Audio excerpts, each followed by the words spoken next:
What's up, guys? We are finally in an SRT4 after years of trying. I am with Mr. Miguel. And you drove from where? From Fort Lauderdale, Florida. Long way. 12 with a hours. Badass tow rig, by the way, which we'll do another time. What we have here is a SRT4 ACR, and I have to say the seats in this are pretty sweet. And you've had this since day one. 0 miles? Brand new, didn't know how to drive stick. My grandmother had to drive it home, and then I learned how to drive stick. Wow, that's a story, dude. So how long is that? What's that? That's now 13 years since I've owned this car. 13 years with one car. Yeah. That's awesome. See, I'm one of those people too, where I'll hold on to a car to where until it just dies. I'm like, until it cannot move. Exactly. And what's funny is we were sharing stories when we were filming the car, and you told me you've had 3 bad instances with the car, correct? Yep. And 2 of them were your fault, as you said. I think all of them were my fault. My girlfriend needed to go, use the restroom. Yeah. Late at night, cold. Obviously, this car is not tuned for super cold weather. No. So I'm trying to get her home. I step on it in second, and I blew out a few of the seals on the crankshaft. Ended up having to tow the car to the dealership because it wouldn't stay on. I would have to turn it off, play around with it, turn it on, and then eventually it would just shut off on me. Wow. So that was one. Second one, we were racing out back home. Go power shifting to third. Somehow the car got stuck in 4th gear. Had to go all the way home in 4th gear. It literally took from the time the light turned green to the time it turned red for me to cross the intersection. Oh my gosh. That's how long it took. That had to be insane. Luckily though, both of the times were covered under warranty for me. Thank Which God. is remarkable. Yes, I saved a lot of money there. Well, what I've always noticed about the SRT4 is that people who love them, they love them. Oh yeah. And they don't let it go. No. They'll fix it no matter what. Yeah.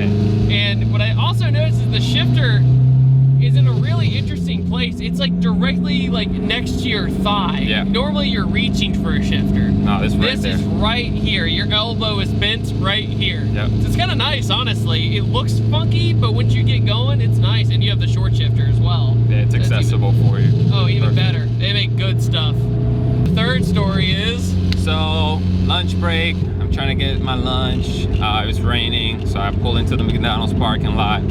I looked down. At this time, I had a cold air intake. Okay. Right? So I look down at the ground, and I see a puddle of water. Now, as soon as I thought, oh my God, my cold air intake, the car just shuts off on me. Now, if this happens to you guys, don't go trying to crank the car. You hydrolocked the car, most likely, just tow it home. So that's what I did. I towed it home, got home, pulled both my intercooler pipings off. Water just drained out of the intercooler. Yeah. Took the intercooler out of the car. Another 2 gallons came out of that intercooler. 2 oil changes later, and here we are. The car's still running. Which is crazy. It was funny how, even on my live streams that I do now, my live podcast stuff, people will comment, David, why haven't you done an SRT4? And people think it was personal. Yeah. Because the SRT4, like you said, I think you're saying was nobody likes you. Because the old men in the muscle cars, no. The Japanese scene, you're American still. It doesn't matter. No. So you're in this weird, funky place that kind of classes you with the Cobalt SS and that kind of car, where the American market was like, let's try and capture this import feeling. Exactly. It was because of the reliability. A lot of people didn't take care of them, and they just almost all were trashed. I drove 5 hours for one, and that one broke down as soon as I got there. I was like, you know what? I'll just wait for the perfect time. Exactly. Then you emailed me, and you're like, listen, I got 2.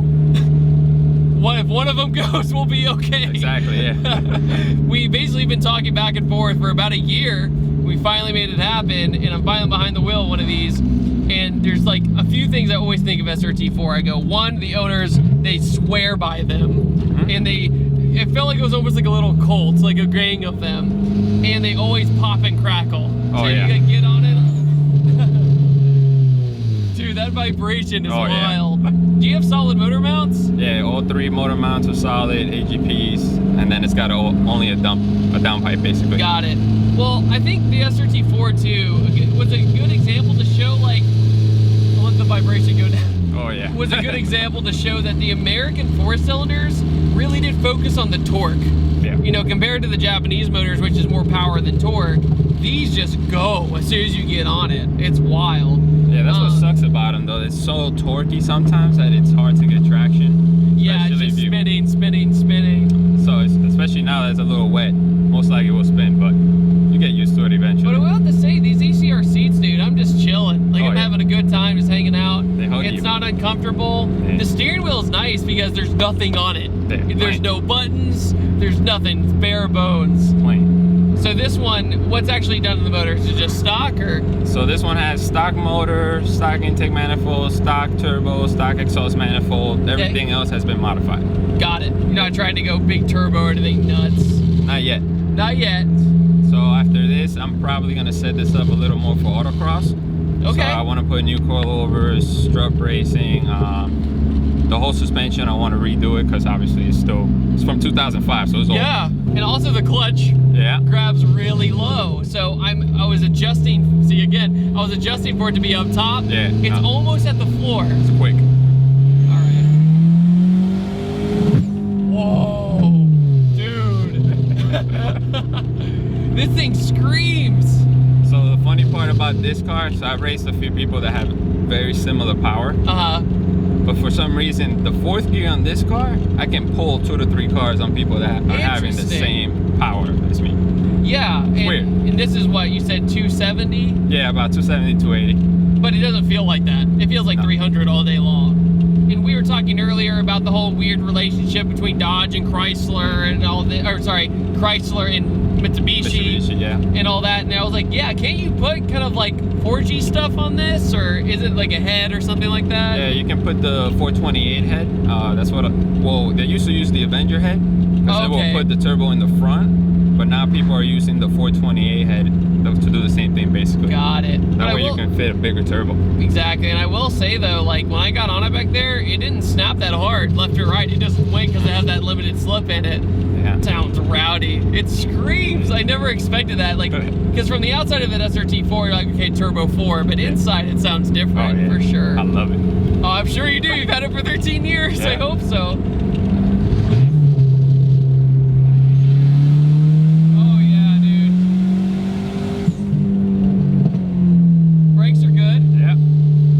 Yeah, this thing scoots. A lot of times with these smaller turbo 4-bangers is that it's all torque and then it dies up top. Yeah, and usually. it levels up, but this just pulls. It just keeps going. It's just such an interesting concept that out of all the cars in the Dodge lineup, they were like, let's just mess with the neon. Yeah. You know, let's just make it very strange and weird, but because we can. Yeah. I mean, it's just, whoa.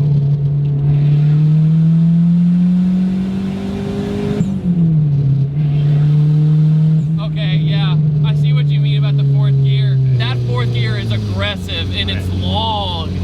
So usually when I run it, I'll do like a 3rd gear 50 roll or something and just brake, boost the hell out of it. Yeah, because I noticed that for having such a small turbo, it did have a little bit of lag for a second, just for a second. Just a little bit. For a second, I thought I wasn't in gear. I was like, uh-oh, there's something wrong. And what sucks though, now, it's hard to find a good one because a lot of people are buying them and then they just dog them and get rid of them and part them out and just put them back together. It's a Mickey Mouse job. So if people get one, they have a bad experience and then they unload it also. So it's hard to find that core group of, you know, enthusiasts nowadays. Oh, absolutely. I mean, I hear good and bad stories about the SRT4. There's usually, because, you know, a lot of times a car either has a really great reputation or it's really bad. In the SRT4, it's like, who do you ask, right? Yep. It's like, do you ask the person who took care of it and loved it, or do you take the one guy who blew his motor up? Yeah, exactly. Oh yeah, that car sucks because so-and-so happened and it sat for 10 years. Yeah. You know, I don't want that car anymore. A lot of the people who actually take care of the cars and they get rid of them, they'll regret it and end up buying another one down the road. This feels like a, you know, it kind of feels like a front-wheel drive Evo in a lot of ways. Like the way the power comes on, the way it sounds. It has a really aggressive 4-cylinder sound. And of all the platforms out there, what drew you to the SRT4, like when it first came out? So honestly, it's a funny story. So I don't know if you guys ever got in the mail those ads saying, hey, you're pre-qualified to buy X amount of dollars, just go to your nearest Dodge dealership. So I got one of those, and back then I used to have a Nissan Sentra. Okay. And this was like, in my state of mind back then was, oh, I want to body kit it. Yeah. Put the lights, the wheels, the sound system. Yeah. So I went on the Dodge website and just trying to see what I can afford and I liked. And this happened to be the one that met the requirements for me. That's so funny. So yeah, I didn't know how to drive stick. So when we went to the dealership, my grandma ended up driving home. Made it work. And then she made me drive the next day and learn from there. Oh, so yeah. it was cool.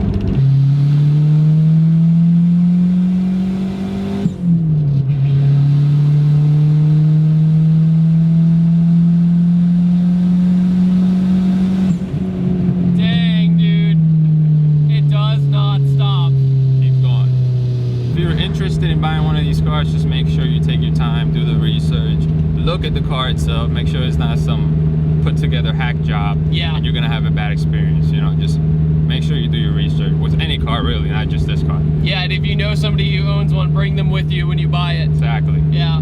Other than that, dude, thank you so much for doing the drive. I had such a great time driving it. All right, guys, if you want to see more of this car, make sure you check out my YouTube channel, Mod It All Garage. That is Mod It All Garage. Be about it. He's a super cool dude. Seriously, go do that. He was about this life. Be about his life too. Okay, bye. Hey, you, want clean wheels? Hey, use this. Spray on. Let it sit for 45 seconds and turn purple. Spray again with water. Clean wheels. If you want to support this channel and also get amazing detail stuff, make sure to check out www.pattersoncarcare.com. Made by car dudes, for car dudes.